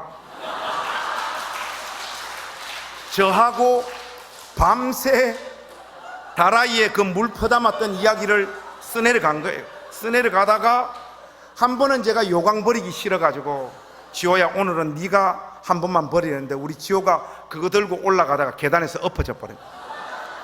그 이야기를 써내려 갔는데 여러분 홍수와 요강을 대치동 학원가가 어떻게 이깁니까? 지호가 대상을 타가지고 간. 근데 우리 지호 입에서 홍수와 요강 하는데 와 이게 하나님 음성처럼 저의 심장에 와서 그 말이 박혀버리는 거예요. 여러분 홍수와 요강은 뭡니까? 저의 삶과 인생의 결론이잖아요. 예수 믿고 주님 앞에 마음을 드리고 인생을 드리고 내 생을 갈아 주님의 몸된 교회를 세우려고 다 쏟아 부었건만 손에 주어지는 결과가 비참함이요 아무 열매 없으며 은혜의 흔적이 하나도 없는 것 그 삶을 총체적으로 보여주는 것이 홍수와 요강이잖아요. 근데 지호 입에서 홍수와 요강 하는데 내 삶의 좌절과 실패와 눈물과 한숨과 아무런 열매가 없는 이 비참한 삶도 능하신 하나님 손 위에 올려지다 보면 이것조차 하나님의 영광을 드러내는 재료가 되는구나. 제가 깨달았어요. 제 인생에서 어떤 의미에서는 제2의 회심이었어요. 그때 하나님 앞에 제가 울면서 기도했어요. 하나님, 저 죽을 때까지 요강 버리면서 목회하더라도 이 길 다시 가겠습니다. 그러나 큰 교회에서 불러주면 바로 가겠습니다. 그 어간쯤 저는 저의 영혼 안에서 하나님께서 어떤 하나님 나라를 성장시키고 전진시키고 있는가를 희미하게 보게 됐어요. 저는 결혼해서 우리 사람하고 25년을 같이 살았는데 25년을 살면서 우리 집에는 우리 가족들끼리 산 날이 별로 없어요. 항상 장기 투숙객 1년 2년 같이 사는 인간들 6개월 같이 사는 중기 투숙객 단기 투숙객 뭐 한 주, 2주 같이 사는 사람들이 항상 있었습니다. 이게 왜 그런 거 하니? 하나님께서 이런 시간과 공간 속에 저를 내던져서 이 고통, 눈물, 한숨, 좌절, 소망 없는 시간에 저를 집어넣어 버리셨. 저도 모르게 저는요 누가 돈이 없다, 살 방법이 없다, 목사님 내 인생 어떻게 하면 좋습니까 하면 저는요 제가 가진 모든 것을 털어서 그 사람한테 줘야지 숨을 쉴 수 있는 사람이 되어 있더라고요. 이것은 제가 태생적으로 사람을 긍휼히 여기고 불쌍히 여기는 마음이 많아서 그런 게 아니에요. 이런 시간과 공간 속에서 인생을 지나다 보니까 돈이 없다라는 것, 살 방법이 없다라고 하는 것이 하나님 형상대로 지음받은 인간을 얼마나 심각하게 무너뜨리고 짓밟고 엉망진창으로 만드는가를 저의 뼈에 그냥 새겨져 있는 거예요. 저의 세포에 이 감각이 새겨져 있다 보니까 누가 돈이 없다, 살 방법이 없다 하면 마음이 녹아버리는 거예요. 그때 희미하게 하나님은 나를 이런 시간 속에 집어넣으셔서 이래도 안 되고 저래도 안 되는 인생 한 명이라도 껴안고 살 수 있는 그런 목회자로 나를 빚으셨구나. 그걸 희미하게 깨닫기 시작을 합니다. 제가 태어나서 뭘 해가지고 잘 돼 본 것은 우리 행신교회를 개척해가지고 행신교회가 성장한 것, 그게 제가 인생에서의 첫 번째 열매입니다. 개척을 해서 7년 만에 교회가 중형교회로 이렇게 성장하게 됐는데, 그 행신교회 성장했을 때, 목회할 때 그냥 이런 마음으로 사람들 껴안고 살았어요. 한 번은 한 청년이 해군 장교로 군대 입대했다가 돈 3천만 원 모아가지고 제대를 해서 핸드폰 앱 만드는 회사를 시작을 했는데 쫄딱 망해버린 거예요. 망하고 나니까 자기가 어린 시절부터 다녔던 교회로 돌아갈 수가 없더래요. 그래서 뭐 이렇게 검색해 보니까 고양시 행신동에 조금 이상한 목사님이 있다 하더라. 해서 이 녀석이 찾아온 거예요. 찾아와서 이 망한 이야기를 딱 하는데, 여러분, 목회자들은 그래도 하나님 앞에 엎드려 성도들 위해서 기도하는 사람이잖아요. 와서 자기의 이 절망적인 이야기를 딱 하는데 촉이 딱 오는 거예요. 내버려 두면 100% 자살한다. 딱 느낌이 딱 와요. 그래서 걔 붙잡고 보통은 밥 사 먹이고 가지고 있는 돈들 좀 나누고 주일날 교회 오라고 하면서 돌려보내는데 얘는 안 되겠는 거예요. 그래서 걔 이름이 선재예요. 선재야, 너는 내일 아침 8시까지 목사님 출근할 때 내일이다, 주일 아니다, 꼭 교회 와라 하고 돌려보냈어요. 그 다음날 긴장된 마음으로 교회 딱 갔는데 8시까지 선재가 교회 딱 왔더라. 그날부터 유선재하고 저는 아침, 점심, 저녁을 같이 먹었어요. 제가 가는 모든 목회적인 동선에 얘를 데리고 그냥 다녔어요. 딴 생각 못 하도록. 한마디로 전도사는 아닌데 전도사가 돼버렸어요. 몇 달을 그냥 데리고 살았어요. 그런데 청년이어서 중간에 노가다도 하고 아르바이트도 하는데 할 때마다 일이 안 돼. 그리고 한번 시작한 일을 끝까지 하는 법이 없어. 그럼 뭐 어떡합니까? 죽으나 사나 안고 같이 살았죠. 한 번은 이 녀석이, 목사님, 한샘 인테리어에서 8주 훈련만, 설계 훈련을 받으면 정규직으로 바꿔주는 프로그램을 실행하는데 제가 한번 참여해 볼까요? 이러더라고요. 무슨 일인데 하니까 기본급 150만 원 주고요, 설계 훈련 받아서 공사 한 건씩 시공만 하면 월급이 더해지는 괜찮은 일입니다. 선재야, 뭐라도 좋으니까 한번 해봐라 해서 우리 선재가 그 일을 배우기 시작을 했어요. 8주 훈련을 받아야 되는데 3주 딱 하더니 못하겠다는 거예요. 제가 상처받을까 싶어서 겉으로는 말 안 했지만 속으로는 했어요. 이 새끼야, 니는 안 된다. 니는 걸러 먹은 인간이야. 안 된다. 그래서 저 그때 같이 사역했던 우리 우성균 부목사한테, 도대체 선재 이번에는 왜 3주만 하고 또 때려치우냐 하니까, 목사님, 회사 갈 차비가 없답니다. 야 이씨, 요즘 세상에 차비 없어가지고 회사 못 가는 놈이 어디냐? 하기 싫으니까 안 하지. 집에 가서 제대로 한번 알아봐라 해서 아까 집에 가보니까 어머니는 우울증 걸려가지고 하루 종일 누워 계시고 아버지 알코올 중독, 회사 갈 차비가 진짜 없는 거예요. 차비 한 푼. 이번에는 저 안 실망시키려고 회사 갈 때 버스 타고 갔다가 돈 아낀다고 점심 굶고 하루 종일 일 배우고 집에 돌아올 때는 3시간씩 걸어가지고 3주를 반복했는데 진짜 회사 갈 차비가 없는 거예요. 얘를 그냥 이대로 내버려 뒀다가는 얘 인생이 여기서 다 끝날 것 같은 거예요. 야, 이거 어떻게 하면 좋지? 그때만 하더라도 개척 초기라 우리 교회에서 선제를 도와줄 사람이 아무도 없는 거예요. 어떻게 하면 좋지? 고민하면서 기도하는데 스쳐가면서 우리 집사람이 저한테 했던 말이 한마디 딱 생각나는 거예요. 우리 애들 뭐 보험을 하나 뭐 들고 있다 뭐 이런 말도. 우리 집사람 빨리 불렀어요. 여보, 애들 뭐 보험 하나 들어놨지? 하니까 애들 교육보험 하나 들어놨다는 거야. 돈 아껴서 매달 여보 빨리 해약해라 하니까 우리 집사람이 여보 이건 아니야. 내 이때까지 목회하면서 당신 말 안 따른 거 뭐 있냐고. 다 순종하고 아무리 힘들어도 나 여기까지 왔잖아. 근데 여보 이거는 손대지 마라. 그러면 그런 말을 들을 인간이 아니잖아요. 제가 야 헛소리 좀 그거 뻔한 이야기 좀 그만해라. 급하다 빨리 해약해라. 우리 사람 강원도 춘천 여자인데 경상도를 지가 어떻게 이깁니까? 하니까 저쪽 방에 가더만 막 입모양 보니까 그때 보니까 분명히 욕이었는데 해약해가지고 돈을 200만 원인가 300만 원인가 가지고 가라고 거의 집어 던지다시피. 우리는 또 감사함으로 그런 돈 잘 받죠. 받아서 선제를 목양실로 불렀어요. 선제야 목사님 동구에 왔다. 너 여기서 멈추면 안 돼. 끝까지 해야 돼. 목사님 저 죽으면 죽었지 그 돈 못 받아요. 막 울더라고. 선제야 너 이 돈 안 받으면 목사님하고 너는 끝이야. 무조건 받아. 선제 호주머니에 쑤셔 넣었어요. 목사님은 네가 이 일 임마 다 배우고 돈 잘 벌고 잘 사는 거 목사님 그거 기대하는 거 아니야. 8주면 8주까지 하는 습관이라도 선제야 길러야 된다. 제발 8주만 해라. 설득하고 달래서 보냈어요. 선제 울면서 그 돈 가지고 집으로 돌아가더라.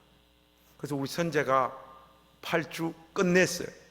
끝내서 선제가 처음 배치받은 곳이 어딘가 하면 한샘 인테리어 서울 목동 지점, 거기에 우리 선제가 배치가 됐어요. 그런데 첫째 딸, 둘째 딸, 셋째 딸 실적이 그 일을 10년, 15년 먼저 시작한 사람보다 우리 선제 실적이 더 좋은 거예요. 근데 여러분 그 심정 압니까? 선제하고 저 같은 사람 태어나서 뭔가를 해서 한 번도 잘 돼 본 적이 없는 인간들은 삶에서 뭐가 잘 되면 좋은 게 아니라 불안합니다. 항상 우리 삶은 초반 끝발, 개 끝발이잖아요. 끝까지 잘 되는 법이 없잖아요. 여러분 저는 진짜 기복신앙 아니거든요. 근데 우리 선제가 그 일을 시작하는데 신앙관이 그냥 기복신앙으로 바로 바뀌더라고요. 하나님 우리 선제 한 번만 좀 잡아주세요. 우리 선제 한 번만 좀 잘 되게 해주십시오. 기도가 막 절로 나오는 거예요. 이 선제가요 멈추지를 않아요. 그 일을 시작한 그 해 우리 선제 연봉이 1억이었습니다. 그 다음 연도 우리 선제 연봉이 1억 5천. 지금은 선제 밑에서 일하는 애들이 30명도 넘습니다. 하루는 유선지한테 전화가 왔어요. 목사님 오늘 저하고 밥 좀 먹읍시다 하는데 이 목소리가 벌써 개기름이 꼈어. 이 목소리에 자신감이 지금 흘러 넘쳐요. 이때까지 밥을 100번 먹으면 내가 다 돈을 내고 돈 주고 그냥 안고 살았는데 목사님 오늘 우리 교회 앞에 그 소들역 아시죠? 우리 동네에서 제일 비싼 암소집이에요. 거기 7시까지 좀 나오십시오 하는데 목소리가 벌써 덜 떴어. 기분도 좋고 목소리에 무엇보다도 건방짐이 팍 들어가 있더라고. 그래서 7시에 갔습니다. 이미 선제가 좋은 고기 시켜놓고 기다리더라고요. 좋은 날이잖아요. 고기 굽고 같이 밥을 먹는데 좋은 날인데 분위기가 이렇게 좀 디프레션 된 거예요. 깔아앉은 거예요. 좋은 날인데 이게 왜 이러지? 속으로 해서 밥을 먹다가 선제 얼굴을 살짝 한번 봤어요. 선제가 고기 구우면서 울고 있더라고요. 좋은 거예요, 좋은 거. 이때까지 벼룩도 낯짝이 있다고 목사님한테 첫날 만날 얻어먹고 돈 얻어 쓰고 목사님 집에서 자고 그러다가 자기가 돈 벌어서 목사님 고기 사주는 이런 날 왔다는 거. 고기 굽고 우는데 우리 경상도 사람 이런 어색한 거 힘들잖아요. 제가 행신에 있을 때 고양시에 있을 때 제일 힘든 게 뭔가 하면 목사님하고 사모님 앞으로 나오라고 해가지고 이 손 뻗어가지고 당신은 사랑받기 위해 태어났다. 여러분, 그런 거 우리한테는 폭력이거든요. 이 선재가 이것도 우니까 막 그 상황이 막 너무 어색하고 힘든 거예요. 선재야, 오늘 목사님 여기 신방이 하나 있다. 야, 니 잘 되니까 목사님 좋대. 앞으로 더 잘 되라. 목사님 기도할게 하고 그 분위기가 어색해서 저는 일어나서 그냥 나와 버렸어. 하니까 선재가 그 고기 정리하고 계산하고 제가 저쪽 가고 있었는데 목사님 하고 막 뛰어오더라고. 막 뛰어오더만 호주머니에 봉투를 하나 탁 꽂고 휙 도망을 가더라고. 제가 사례비를 많이 받아본 사람이라 저는 딱 잡으면 얼마인 줄 알아.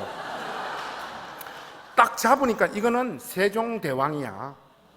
이거는 신사임당이면 이거는 절단날 액수예요. 보통 목사님들은 이제 차분하게 기도하는 마음으로 집에까지 잘 걸어가서 봉투를 열어보는데 저는 그런 목사가 아니잖아요. 그 자리에서 봉투 딱 여니까 신사임당에 돈이 이만큼 들어가 있어요. 놀래가지고 바로 전화를 했어요. 선재야, 이 돈 너무 많잖아 이놈아. 뭔 돈을 이렇게 넣었어? 한데 말이 없어요. 수화기를 바짝 갖다 대니까 수화기 너머로 우리 선재가 울고 있더라고. 선재가 호흡 좀 가다듬을 때까지 기다렸어요. 목사님, 나 목사님 만나고 목사님한테 사랑받고 그러면서 저 마음에 꿈과 비전이 생겼어요. 그러더라고. 아, 우리 행신교회 꿈, 비전 이런 단어 안 좋아하거든요. 어차피 우리 같은 인생은 꿈꿔봐야 안 되잖아요. 그래서 우리 교회 모토가 뭔가 하면 꿈과 비전이 없는 교회, 하루만 사는 교회, 이게 우리 교회 모토인데 또 이게 막 선제 울고 이러니까 이거 빨리 너스레를 떨어서 이 분위기를 넘어가고 싶은 거예요. 야, 우리 교회 모토가 꿈과 비전이 없는 교회인데 니까지 꽤 꿈을 꾸고 비전을 가져? 조직을 배신하는 거야? 하니까 목사님 생각하시는 그런 꿈과 비전이 아니에요. 선재 너의 꿈이 뭔데? 목사님, 저는요 인생의 목표 하나밖에 없어요. 열심히 돈 벌어서 목사님 집 사드리는 거 저의 인생의 마지막 목표입니다 하고 선재가 막 우는 거야. 그 날이 제가 행신교회에서 사역하면서 저의 목회의 별의 순간이었어요. 눈물이 막 줄줄줄줄 흘러내리는데 그때 제가 깨달았어요. 아, 하나님께서 내 목회 여정, 내 인생에 단 한 번도 좋은 날 주시지 않은 이런 방식으로 내 안에서 하나님 나라를 성장시키고 전진시켜 가셨구나. 그래서 우리 선재 같은 애 그냥 얼마나 아프겠노 하는 그런 마음으로 이런 인생 끼안고 살아라고 내 세포와 내 뼈에 하나님께서 우리 선재 같은 인생 품는 사람 되라고 그 열매 내 안에서 자라게 하셨구나. 그 깨달은 거예요. 그래서 작년 1월 이제 우리 행신교회는 잘 성장을 했고 교회가 교회를 낳아야 돼서 우리 부목사 우성균 부목사를 교회 재정 절반 교인 절반 떼서 분리 개척 시키려고 추진에 들어갔어요. 하는데 코로나가 온 거예요. 그러니까 이 상황에 우리 우목사를 개척 내보냈다가는 이 부목사의 인생 자칫하면 얘 목회 커리어가 다 엉망이 될 수도 있는 상황이고 아, 이거 어떻게 하면 좋지 해서 분리개척 프로젝트를 멈추고 하나님 앞에 기도했어요. 기도하는데 저는 하나님께서 저에게 주신 마음이라고 생각을 해요. 개척은 목회적인 경험이 제일 많고 개척의 경험이 있는 인간이 나가는 거다. 살 그 마음이 오는 거예요. 저 입에서 나온 첫 번째 마디가 사탄아 물러가라. 지금 장난하나 이씨. 태어나가 뭐 해가지고 한 번 딱 잘 돼 본 거. 이거는 그냥 강박. 내가 지금 강박으로 지금 일하는 거다 하고 대충 기도 엎어pus어. 그리고 그 다음에도 이 이슈를 가지고 이제 기도하는데, 하나님, 이 교회가 교회를 낳아야 되는데 어떻게 합니까? 욕망은 상향성의 삶을 추구하고 소명은 하향성의 삶을 추구한다. 와, 점점 미치겠는 거예요. 이거 지금 묘하신 부르심이 막 저 가운데 오는데 결국 견딜 수가 없는 거예요. 그래서 우리 교회 가족들하고 아무하고도 의논 안 했어요. 하면 안 보내주죠. 우리 장로님, 권사님들이 저 개척 나가라고 하겠습니까? 아무한테도 의논 안 했어요. 우목사하고 사모님 불러가지고 빨리 전체 교인 신방 들어가라 지시를 내리고, 작년 1월 둘째 주에 제가 개척에 나서겠습니다. 주일 예배, 수도권에 개척하면 여러분들 분명히 또 다 따라 나올 거고, 그래서 저하고 저희 집사람은 울산으로 개척 나가겠습니다. 그 선언을 했는데 그날 교회가 완전 아사리판이 됐고, 우리 장로님, 목사님은 원래 사람이 좀 질서가 없는 사람인데 이런 것도 이렇게 질서 없이 하시냐고, 우리하고 아무런 의논도 안 하고, 이게 도대체 뭐냐. 목사님, 이건 진짜 아닙니다. 장로님들이 다 뜯어 말기고 권사님들 울고 불고 뭐 청년부, 청장년부 교회 안 나온다 그러고 막 절단 나버린 거예요. 그날 교회가 속 시끄러워가지고 집에 와버렸어요. 하니까 여기저기에서 막 전화가 쏟아지는데 전화 못 받죠. 그렇게 주일이 지나고 월요일이 됐어요. 교회 가서 목양실에 가서 앉았어요. 어제 제가 개척 나가겠다고 선언한 그 영상 한번 보고 싶은 거예요. 유튜브에 들어가서 켰습니다. 제가 울산으로 개척에 나서겠습니다 하는데, 와, 제가 봐도 멋있어. 완전 간지나더라고. 그런데 여러분, 멋있는 것은 잠깐이에요. 이거 뭐 덜컥 이 현실을 이제 받아내야 되니까 이걸 어떻게 해야 되나 막 덜컥 겁이 떠밀려 오는 거예요. 온 교인들이 반대하고 있는 이 순간, 다음 주에 교회 가서 사랑하는 여러분, 사실 몰래 카메라였습니다. 그거 한번 할까? 이런 생각까지 솔직히 들더라고. 그런데 이런저런 잡생각 고민하다 보니까 저녁 6시, 저녁 6시쯤 되니까 제정신 돌아오더라고. 일머리 잡고 개척 어떻게 시작해야 되겠다 계획을 짰어요. 밤 10시에, 밤 10시인데 월요일 날 밤 10시에 누가 교회 옵니까? 아무도 안 오죠. 하는데 똑똑똑똑 놓고 문을 열었어요. 선제인 거예요. 문을 열자마자 목사님 이런 게 어딨냐고 이 미친놈 마냥 막 소리를 질러대는 거예요. 이 사람들 다 버리고 가더라도 목사님 나 버리고 가면 안 되지. 이런 게 어딨냐고. 선재야, 교회 식구들 다 이해 못해도 너는 목사님 이해하지 이놈아. 그래야지 울산 가서 또 개척하고 교회 세울 거 아니냐니까. 싫어요 목사님. 저는 우리 집 사람하고 이미 이야기 다 끝냈어요. 무슨 이야기? 울산에 개척 따라갑니다. 네 울산이 어딘데 따라가나? 네 직장은? 목사님 울산에도 한샘 인테리어 다 있어요. 다 제가 확인했어요. 그럼 목사님 그런 이야기 하지 마시고 저를 말릴라 하지 마세요. 목사님 하면서 이 녀석이 울산 공부를 이미 다 끝내가 왔더라고. 목사님 이런저런 긴 이야기 하지 마시고 울산에 중구에 집을 구해야 됩니까? 남구에 집을 구해야 됩니까? 선재야, 남구에 구해야 된다. 교회가 남구에 세워진다. 그날 밤에 유선재하고 저하고 부둥켜 안고 얼마나 울었는지 뭐. 저도 되게 겁나더라고.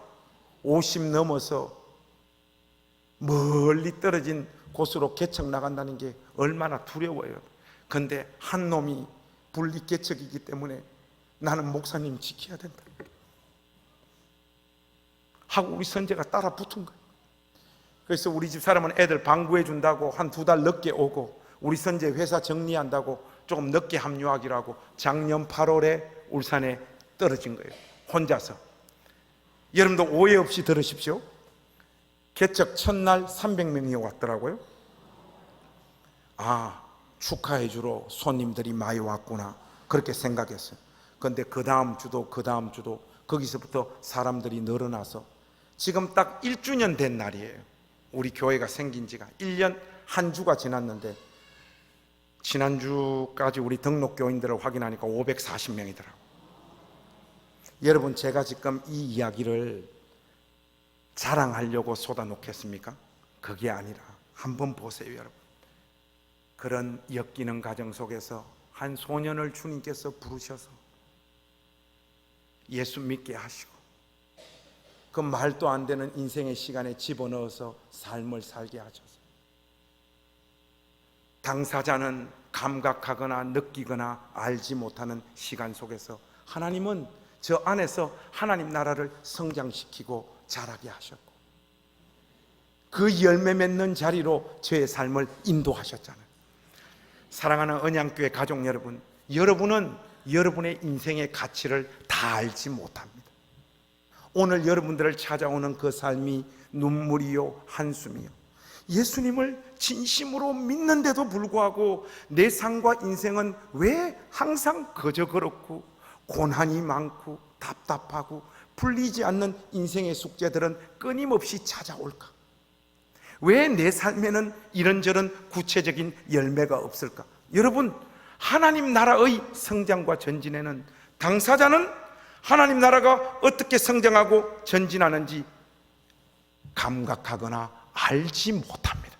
여러분들이 답답해하고 막막해하고 아무것도 내 인생에 이루어지지 않는다라고 생각하는 그 순간에 하나님은 여러분들의 삶을 붙잡고 계시고 빚고 계시고 인도하고 계시고 그 과정들을 통하여 하나님은 반드시 여러분 삶과 인생을 하나님의 영광의 찬송이 되게 하시는 자리로 인도하십니다.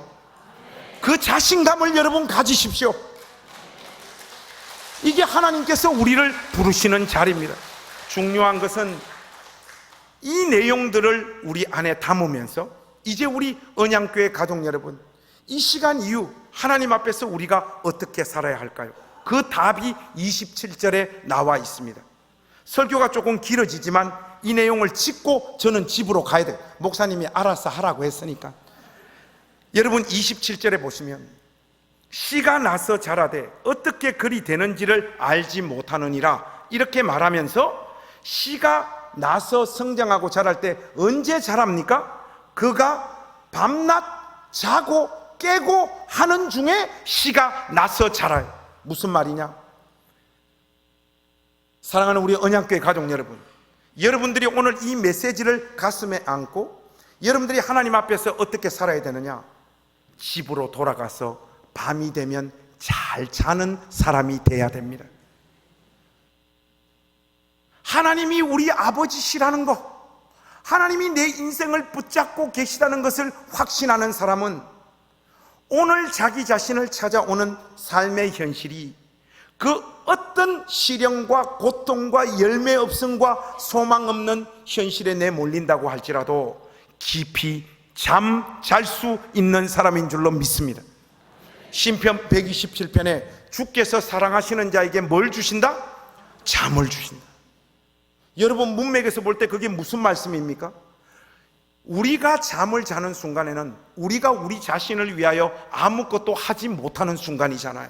내가 내 인생을 위하여 아무것도 하지 못하는 그 순간에조차도 하나님은 내 인생을 붙잡고 계시고 내 대신 내 인생을 빚어가시고 나의 준비와 실력을 뛰어넘는 하나님의 오묘하신 섭리와 일하심이 내 인생 가운데 적용되어지고 작용되어지고 있다는 것을 믿는 사람만이 깊이 잠들 수 있다, 이 말이에요. 그래서 말이죠, 밤에 깊이 잠들지 못하는 사람은 믿음이 없는 사람입니다. 그런 의미에서 여러분 한번 확인을 해봐야 되겠습니다. 사랑하는 여러분, 목사님, 저는 이 시대에 참된 믿음의 사람, 진실로 성령 충만한 사람이라 밤 돼서 베개를 머리에 딱 갖다 대면 저는 깊이 잠드는 사람입니다. 1번, 목사님, 솔직히 저는 이런저런 잡생각, 염려, 걱정 때문에 솔직히 밤 돼도 잠을 깊이 자지 못해요. 2번, 자, 여러분 우리 솔직하게 한번 해보겠습니다. 목사님, 저는 베개만 갖다 대면 깊이 잠드는 이 시대의 참된 믿음의 사람입니다. 1번, 저는 잠 잘 잡니다. 손 한번 들어보세요. 높이 드세요. 잠 잘 드시는 분. 이분들은 믿음이 좋아서 잘 자는 사람들이 아니라 생각이 없는 사람들. 2번, 우리 솔직하게 부끄러운 거 아니니까, 목사님, 저는 저 삶에 이런저런 염려와 걱정 때문에 솔직히 깊이 잠들지 못해요. 2번 손 한번 들어보세요. 이분들 향해서 주님의 이름으로 축복합니다. 우리 주님께서 여러분 삶과 인생을 붙잡고 있음을 믿으십시오. 여러분의 삶과 인생의 과제들이 여러분들의 노력과 애씀으로 결판나는 것이 아니라 하나님의 은혜가 필요하고, 그 하나님의 은혜는 절대로 여러분들의 삶을 떠나지 않는다는 걸 믿으시고, 오늘 이 밤부터 깊이 잠드는 2번에 손드는 여러분들 되시기를 주의 이름으로 축복합니다. 그런데 여러분, 밤에는 잘 자는데 밤낮 자고 깨고 하는 중에 시간 나서 잘하잖아요. 밤에는 잘 자는데 아침에는 안 일어나는 인간들이 있어요. 이거 안 일어나는 인간은 눈이 안 떠여진다는 말이 아니에요, 여러분. 이 말은 아침에 눈을 떴는데 나를 찾아오는 삶이 마음에 들지 않는다는 거예요. 오늘 이 하루 열심히 살아봐야, 대충 살아봐야 삶의 결과는 똑같은데 내가 뭐하러 이 삶을 바라내냐, 이 마음이 찾아올 때 아침에 깨지 못하는 거예요. 제가 도시 빈민들하고 사회가면서 목회 아무런 열매가 없는 그때에 새벽 기도 갈 때 어떤 마음으로 새벽 기도 갔을 것 같아요? 1번, 새벽 4시에 보통 깨야 되잖아요. 알람이 따르릉 울릴 때 알람 탁 끄면서 하는 말 1번, Oh, what a wonderful day. 하나님, 오늘 또 좋은 하루 주셔서 감사합니다. 우리 가족들 기도하는 자리에 이 종을 세우시니 기도로 이 아침을 열겠습니다. All glory to God. 모든 영광 하나님 받으시옵소서. 이런 마음으로 새벽 기도 갔다. 1번. 2번이 있습니다. 4시에 알람 탁 끄면서 하는 말, 에라이 샹, 어떤 놈이 새벽 기도 만들었노? 미국하고 영국은 안 한다 하더만, 와 우리나라만 하노? 가자 가자, 죽지 못해서 가자, 여보 빨리 일나라 가자, 짜증난다. 이런 마음으로 갔다. 여러분, 제가 어떤 마음으로 새벽 기도 갔을 것 같습니다? 뭘 그렇게 대놓고 2번이라 그랬어요? 진짜 일어나지지가 않더라고요. 가서 기도 열심히 하면 뭐예요? 기도 하나 안 하나 삶의 결과가 똑같은데 바로 이런 심적 상태가 일어나지 못하는 거예요. 깨지 못하는 거예요. 사랑하는 언양교회 가족 여러분, 아침에 눈 떴을 때 여러분들을 찾아오는 그 삶이 아무리 비참하고 소망 없고 앞이 보이지 않고 열매가 보이지 않는 고통스러운 삶이라고 할지라도 우리 주님 사랑하는 마음으로 일어나서 그 삶을 받아내는 아침에 깨는 신자들이 되시기를 주님의 이름으로 축복합니다. 우리가 밤에 깊이 하나님의 일하심을 믿고 자고 아침에 일어나서 내가 생각해도 개떡 같은 삶, 고통스러운 삶, 그러나 주님 사랑하는 마음으로 그 삶 받아내겠다고 일어나서 그 삶 받아낼 때 이 시간의 순환 속에 하나님의 능하신 손이 내 인생을 빚어내서 우리의 삶과 인생을 하나님의 영광의 재료로 빚으실 뿐만 아니라 하나님의 영광의 찬송이 되게 하는 자리에 세우실 줄로 믿습니다. 그래서 여러분, 설교 다 끝났습니다. 이제 우리 서로 이 말씀을 서로의 심장에 한번 새기고 오늘 둘째 날 메시지 마무리하겠습니다. 여러분, 2명씩 짝을 한번 지어보세요. 옆에 있는 3명도 괜찮고 2명씩 짝을 한번 지어보세요.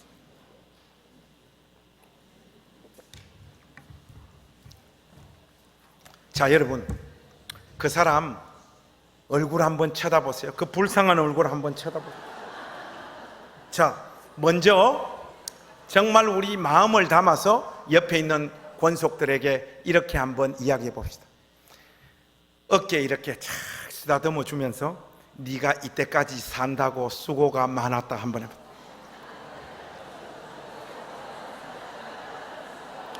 했습니까?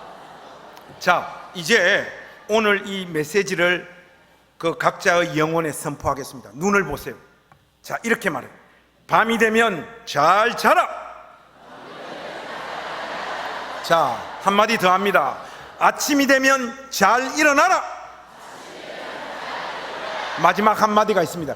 그러면 주께서 일하신다. 여러분, 요게 연습이었어. 연습. 네가 산다고 수고가 많았다. 밤이 되면 잘 자라. 아침이 되면 잘 일어나라. 그러면 주님께서 일하신다. 요거 네 문장 마음을 다 담아서 처음부터 끝까지 이어서 촥 한번 합니다. 요거 IQ 50만 되면 다 할 수 있어요. 자, 그 사람 눈을 쳐다보고 마음을 담아서 축복하는 마음으로 한번 하겠습니다. 네가 산다고 수고가 많았다. 시작.